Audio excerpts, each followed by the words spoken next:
नमस्कार किसान साथियों, स्वागत है आपका मेरे YouTube चैनल पर। मेरा नाम है बीरन सिंह और आप देख रहे हैं बी कृषि क्लिनिक YouTube चैनल। किसान साथियों, इस वीडियो में बात करने वाला हूँ मैं टमाटर की फसलों में ज़्यादा से ज़्यादा फूल फल कैसे लाएं, साथ ही जो फल आ रहे हैं उसको पूर्ण आकार में कैसे विकसित कर सकें। क्योंकि टमाटर उगाने वाले बहुत सारे ऐसे किसान साथी हैं जिनके पास यही समस्या होती है कि उनके फसलों पर ज़्यादा से ज़्यादा फूल नहीं आते, और फूल नहीं आते तो फल नहीं बनते, और जो फल बनते भी हैं तो वो जो है पूर्ण विकसित अवस्था में नहीं होते, बहुत छोटे अवस्था में पक जाते हैं। ऐसे में किसान ज़्यादा परेशान हो जाते हैं। और कई बार ऐसे किसान साथी जो होते हैं अपने परेशानी को लेकर कृषि सेवा केंद्र में जाते हैं, और कृषि सेवा केंद्र वाले उन किसानों को संतुष्ट करने के लिए दवाई दे देते हैं, और वो किसान जो है अपने फसलों में आकर छिड़काव कर देते हैं। ऐसे में किसान साथियों को कई बार जो है अच्छा खासा प्रभाव अपने फसलों पर देखने को नहीं मिलता, तो निश्चित ही रूप से यहाँ पर किसान साथियों को आर्थिक भार पड़ जाता है। तो इसी विषय को लेकर मैंने ये वीडियो बनाने की सोची है, ताकि किसानों को सही और सटीक जानकारी मिल सके, जिससे उनको आर्थिक भार से बचाया जा सके। अगर किसान को सही जानकारी होगा तो निश्चित ही रूप से को आर्थिक भार से निजात मिलेगा और अपने फसलों पर ज़्यादा से ज़्यादा उत्पादन प्राप्त करने में मदद मिलेगा। तो मेरा विश्वास है कि ये वीडियो किसानों के लिए काफ़ी मददगार होगा, खासकर टमाटर उगाने वाले या सब्जियों की खेती करने वालों के लिए वीडियो काफ़ी मददगार साबित होगा, मैं ऐसा मानता हूँ। तो निश्चित ही वीडियो को पूरा ज़रूर देखिएगा किसान साथियों। साथ ही वीडियो अच्छा लगेगा तो एक लाइक कर दीजिएगा, साथ ही चैनल को सब्सक्राइब कर वीडियो को शेयर कर दीजिएगा, ताकि अन्य किसानों को जो है इसके बारे में जानकारी मिले। और आप मेरे चैनल को सब्सक्राइब कर बने रहें, जिससे आपको मेरे नए नए वीडियो का नोटिफिकेशन आपको मिलते रहेंगे, जिससे आपको अपने खेती में कहीं ना कहीं आपको लाभ ज़रूर मिलेगा। तो चलिए आगे बढ़ते हैं वीडियो में। और मैं इस वीडियो में प्रॉपर आपको टमाटर की फसलों में अधिक से अधिक फल लाने और जो फल है उसको पूर्ण विकसित करने में क्या परेशानी आती है वो मैं आपको जानकारी देने की कोशिश करता हूँ। चलिए आगे वीडियो में। तो किसान साथियों देखिए, टमाटर में ज़्यादा से ज़्यादा फल कैसे लाएं और उसमें जो फल लग रहे हैं उसकी पूर्ण विकास यानी उसको बड़े साइज़ में कैसे लाएं, ये किसानों की मुख्य समस्या होती है। तो इसी पर मैं आपसे यहाँ पर चर्चा करने वाला हूँ। देखिए किसान साथियों, टमाटर की फसलों में ज़्यादा से ज़्यादा फल प्राप्त करने के लिए और जो फल होते हैं उनको सही या बड़ा आकार के फल प्राप्त करने के लिए सबसे अहम जो होती है वो टमाटर की किस्में होती हैं। अगर आपने ऐसे किस्म की चयन कर ली है जो ज़्यादा उत्पादन देने की क्षमता नहीं रखते, तो आप उससे उम्मीद मत करिए कि वो आपको ज़्यादा से ज़्यादा फल देंगे। साथ ही टमाटर की बहुत सारे ऐसे वैरायटी हैं, जो कुछ टमाटर होते हैं जो बड़े आकार के फल होते हैं, कुछ टमाटर होते हैं जो मिड आकार के मतलब माध्यम आकार के फल होते हैं, और कुछ ऐसे टमाटर की किस्में जो छोटे आकार के होते हैं। तो ये भी आपके टमाटर के उत्पादन को प्रभावित करते हैं। तो यहाँ पर आपको देखना चाहिए कि आप जो टमाटर उगाने की ले रहे हैं, जो बीज ले रहे हैं, वो कौन सी वैरायटी के हैं और उनके जो फल की साइज़ है वो कैसे होने वाला है, साथ ही उसके जो फल फूल की संख्या है वो कैसे है। तो यहाँ पर बहुत सारे ऐसे किसान होते हैं जो सस्ते बीज लेते हैं। तो सस्ते बीज वाले जो किसान होते हैं उनके साथ अक्सर समस्या होती है कि उनके फसलों में कम फूल आते हैं, और कई ऐसे देखेंगे कि कई ऐसे पौधे होंगे जिसमें अच्छे फूल आएंगे और उसके फल काफ़ी अच्छे बड़े बड़े होंगे, और कई ऐसे उसमें पौधे होंगे जिसमें फूल जो है कम लगेंगे और फल जो एक छोटे आकार में होंगे। तो ये जो सस्ते बीज जो होते हैं ना, उसमें जो है अलग अलग प्रकार के अलग अलग किस्में के जो बीज होते हैं उसमें मिक्स हो जाए होते हैं। तो इसलिए जो उसमें अलग अलग टमाटर के फल उसमें आपको देखने को मिलेंगे। तो आपको किसान साथी, अगर आप व्यापारिक रूप से इसका टमाटर की खेती कर रहे हैं तो आप सस्ते बीज से बचें। आपको अच्छे क्वालिटी का और अच्छे आकार वाली जो टमाटर की किस्में हैं उसको चयन करना चाहिए। मेरे चैनल पर मैंने ऑलरेडी जो है 2 वीडियो अपलोड कर दिया है, आप वहां पर जाकर देख सकते हैं। मैंने वहां पर 5 प्रकार की टमाटर किस्में बताए हैं जिसमें सबसे ज़्यादा उत्पादन होता है। साथ ही मैंने 3-4 ऐसे एक वीडियो में बनाया है जिसमें 3-4 ऐसे टमाटर की किस्में बताए जिसको पूरे वर्ष भर उगा सकते हैं। तो ऐसे तो दोनों वीडियो में जो है मैंने जो किस्में बताई उसको पूरे साल में आसानी से उगा सकते हैं, लेकिन उत्पादन के मामले में कहा जाए तो जो 5 किस्में हैं वो सबसे ज़्यादा हैं। तो आप जाकर वहाँ पर देख सकते हैं, मेरे चैनल में वीडियो अभी रिसेंटली उसमें अपलोड हुए हैं। तो किसान साथियों, मैंने यहाँ पर सबसे बताया कि टमाटर की फसलों में ज़्यादा से ज़्यादा फल और जो फल की साइज़ है उसको सही से लाने के लिए आपको किस्मों का चयन करना चाहिए।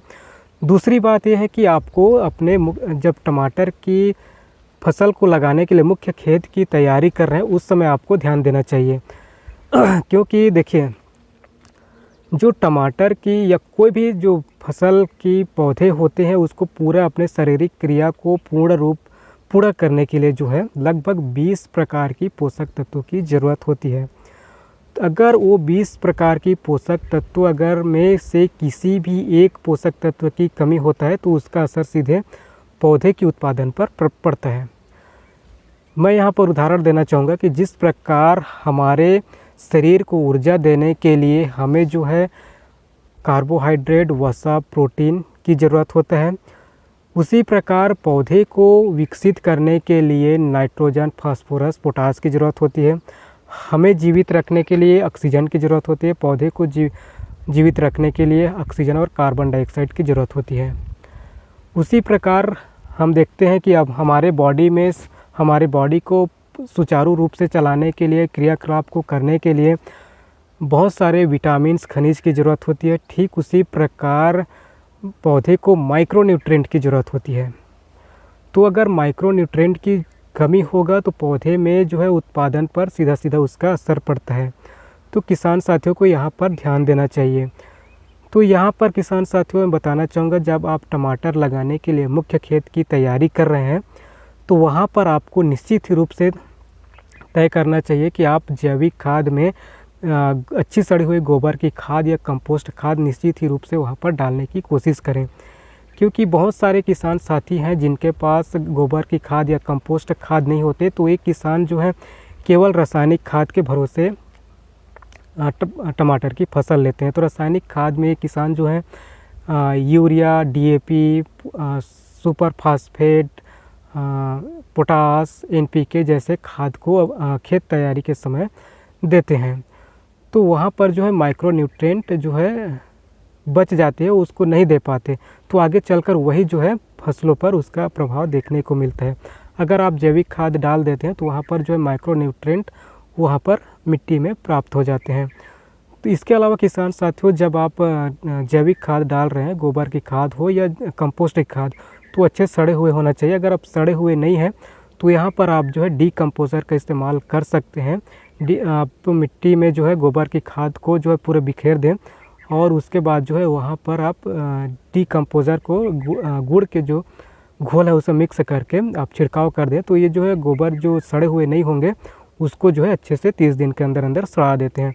साथ ही जब अधसड़े जब खाद प्रयोग कर रहे हैं तो आपको रासायनिक खाद की मात्रा जो है कम कर देनी चाहिए, क्योंकि रासायनिक खाद देने से जो है जो सूक्ष्म जीव होते हैं, जो फसल अवशेष या किसी भी अवशेष को सड़ाने के लिए आवश्यक होते हैं, वो बैक्टीरिया जो होते हैं उसके जीवन चक्र को रासायनिक खाद जो है काफ़ी ज़्यादा प्रभावित कर देते हैं। तो यहाँ पर उस प्रभाविता को कम करने के लिए आपको रासायनिक खाद की मात्रा को भी कम करना चाहिए, जिससे आगे चलकर जो है पोषक तत्वों में सही बैलेंस बने रहें और आगे चलकर फसल को अच्छे पोषक तत्व मिले और उसका उत्पादन में असर देखने को मिले। तो किसान साथियों, यहाँ पर मैं बताना चाहूँगा कि नाइट्रोजन, फास्फोरस और पोटास जो है पौधों के विकास के लिए बहुत ही ज़्यादा है, आवश्यक है। नाइट्रोजन जो होता है पौधे के विकास की और उसके हरापन के लिए ज़रूरी है। उसी प्रकार फास्फोरस और पोटास जो होता है जो फास्फोरस और पोटास जो होते हैं, ये जो होते हैं पौधे के फल को विकसित करने के अलावा पौधे को रोग मुक्त करने के लिए भी आवश्यक होते हैं। इसके अलावा जो माइक्रोन्यूट्रिएंट होते हैं जैसे आयरन हो गया, जिंक हो गया, बोरान हो गया, सल्फर हो गया, ये तो बहुत ही ज़रूरी है। आयरन और आपका पोटास और फास्फोरस, ये तीनों मिलकर जो है पौधे को कीट प्रतिरोधक, रोग प्रतिरोधक क्षमता को विकसित कर देते हैं। तो यहाँ पर आपको कीट के और रोग के मैनेजमेंट के लिए जो दवाई की आवश्यकता है वो कम होती है। तो यहाँ पर आपका पैसा सीधा सीधा बचता है। साथ ही हम देखते हैं कि बोरान जो तत्व होते हैं वो पौधों में जो फूल की संख्या उसको काफ़ी अच्छे से विकसित करते हैं, काफ़ी ज़्यादा बढ़ाने में मदद करते हैं। तो यहाँ पर बोरान की आपको निश्चित रूप से ज़रूरत पड़ती है। साथ ही सल्फ़र जो है होती है वो फसलों की मिठास को बढ़ाता है, और जब फसलों में मिठास होती है तो निश्चित ही रूप से उसका क्वालिटी काफ़ी अच्छा बढ़ जाता है। पोटास जो होता है केवल पौधों को रोग मुक्त ही नहीं करता, बल्कि जो क्वालिटी होती है, अंतिम जो उत्पाद होता है फल, उसकी क्वालिटी को भी काफ़ी अच्छे से इंक्रीज़ करता है। तो किसान साथियों, निश्चित ही यहाँ पर आपको बीज सिलेक्शन के साथ साथ पोषक तत्व का भी आपको ध्यान रखना होगा। यहाँ पर किसान साथियों मैं नीचे आपको कुछ प्लांट ग्रोथ प्रमोटर और कुछ फल फूल बढ़ाने वाले जो दवाई है उसका नीचे मैं आपको लिस्टिंग कर दूंगा, वहाँ से आप जाकर परचेज़ कर सकते हैं। अगर आपके पास इस प्रकार की समस्या है कि आपके फसलों पर जो है ठीक से फूल नहीं आ रहे हैं, ठीक से फल का विकास नहीं हो रहा है, तो निश्चित ही कहीं ना कहीं जो है आपके पोषक तत्व की कमी है, और उस पोषक तत्व को आप जो है इन दवाई का पत्तियों पर छिड़काव करके आसानी से पूरा कर सकते हैं। और निश्चित ही वहाँ पर आपको फल फूल और फल की जो साइज़ है उसमें अद्भुत वृद्धि देखने को मिलेगा। तो निश्चित ही वहाँ पर आपको होगा।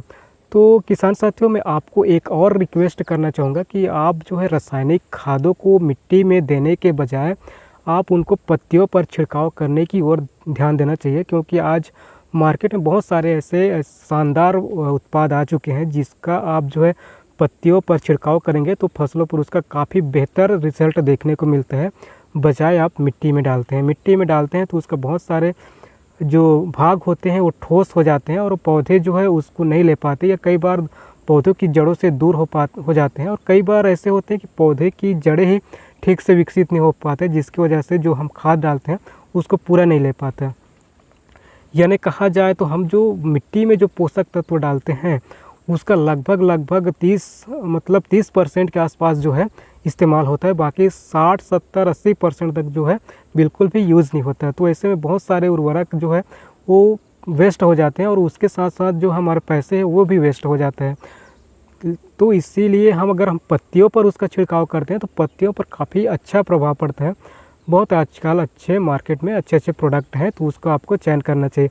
साथ ही यहाँ पर किसान साथियों मैं आपको बताना चाहूँगा कि मार्केट में नकली प्रोडक्ट भी उपलब्ध हैं जो आपके फसलों को नुकसान भी कर सकता है और कोई लाभ भी नहीं दे सकता। तो आपको सही प्रोडक्ट इसका इस्तेमाल करना चाहिए, और मैं तो कहूँगा कि सही प्रोडक्ट के लिए आपको जो है बिग हार्ट का रुख करना चाहिए। जो बिग हार्ट एक प्लेटफॉर्म है, उसका ऐप्स भी है, आप गूगल प्ले स्टोर से डाउनलोड कर सकते हैं बिग हार्ट का, या bigheart.in पर आप क्रोम ब्राउज़र में जाकर सर्च कर सकते हैं, वहाँ पर देख सकते हैं काफ़ी अच्छी बेहतरीन वहाँ पर आपको प्रोडक्ट देखने को मिलेगा, और उसका रिज़ल्ट निश्चित ही शानदार होते हैं। किसान साथियों यहाँ पर मैं बिग हार्ट को कोई प्रमोट नहीं कर रहा हूँ, ना मुझे कुछ उसके लिए कुछ मिला है किसी से, मैं सिर्फ अपना अनुभव बता रहा हूँ, क्योंकि वहाँ से मुझे अच्छा प्रोडक्ट मिलता है, मैं वहीं से बाय करता हूँ। मैं किसी कृषि सेवा केंद्र से जाकर नहीं करता, हालांकि वहाँ शॉपिंग चार्ज जो है लगभग 70 रुपये मुझे पड़ जाते हैं, यानी प्रोडक्ट का जो प्राइस होता है उसमें 70 रुपये मुझे एक्स्ट्रा देना होता है, लेकिन वहाँ से जो दवाई मिलता है काफ़ी अच्छा मिलता है, और उसका मैं लंबे समय से जो है 1 साल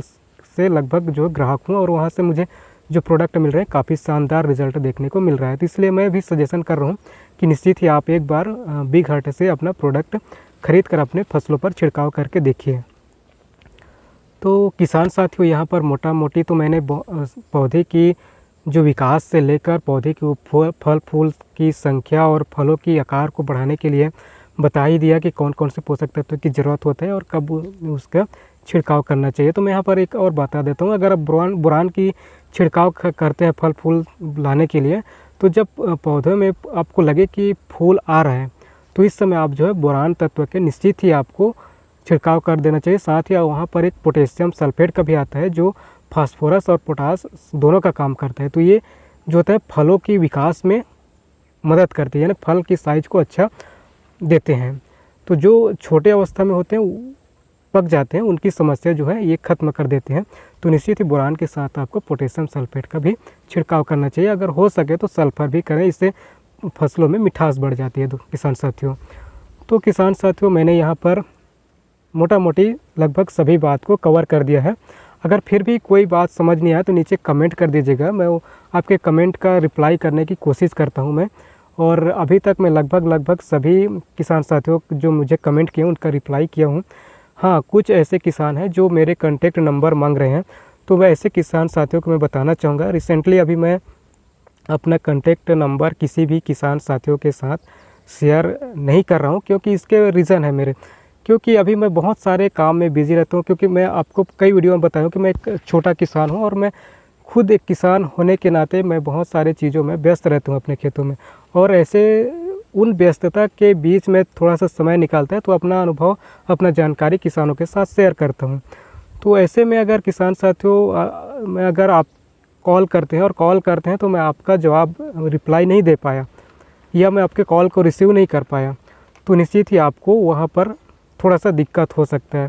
इसलिए मैं ये कॉन्टैक्ट आपके साथ शेयर नहीं कर रहा हूँ, लेकिन आने वाले समय में निश्चित ही जो मेरे सब्सक्राइबर होंगे और जो मेरे व्यूअर्स होंगे उनके लिए मैं अपना कॉन्टैक्ट नंबर है उसको दे दूँगा, जिससे मुझे डायरेक्टली बात करेंगे और जो उनकी समस्या होगा मैं उसको वहीं पर जो है सॉल्व करने की कोशिश करूँगा। तो इससे किसान साथियों काफ़ी ज़्यादा बेनिफिट मिलने वाला है। तो किसान साथियों निश्चित ही मेरे चैनल के साथ जुड़े रहिए और आने वाले समय में आपको लाभ ज़रूर मिलेगा, और जो आपकी कृषि लागत है कहीं ना कहीं उसमें आपको कमी देखने को मिलेगा। क्योंकि हम जो किसान साथी हैं ना, उनके पास एक ही समस्या होती है कि हम अपने जो फसल की जो ज़रूरतें हैं उसको सही से पूरा नहीं कर पाते, और इसीलिए जो है उसको फसल जब बीमार हो जाता है तो फिर हम उसके उपचार के लिए इधर उधर दौड़ते हैं, फिर उसी में हमारा जो बजट होता है काफ़ी ज़्यादा बढ़ जाता है। अगर हम शुरुआती अवस्था से ही अगर हम फसलों की देख रेख सही से करें तो निश्चित रूप से हमारी जो है आर्थिक जो भार है उसमें कमी आ सकता है और प्रोडक्शन काफ़ी अच्छे से ले सकते हैं। तो किसान साथियों वीडियो बहुत ही ज़्यादा लंबा हो जा रहा है, इसलिए वीडियो को जो है यहीं अंत करते हैं। और इस वीडियो में बस इतना ही किसान साथियों, अगर कोई बात समझ ना आए तो नीचे कमेंट कर सकते हैं, बेफिक्र मैं आपके कमेंट का रिप्लाई करूंगा ही। तो इस वीडियो में बस इतना ही किसान साथियों, मिलते हैं अगले वीडियो में। Thank you for watching my farmers.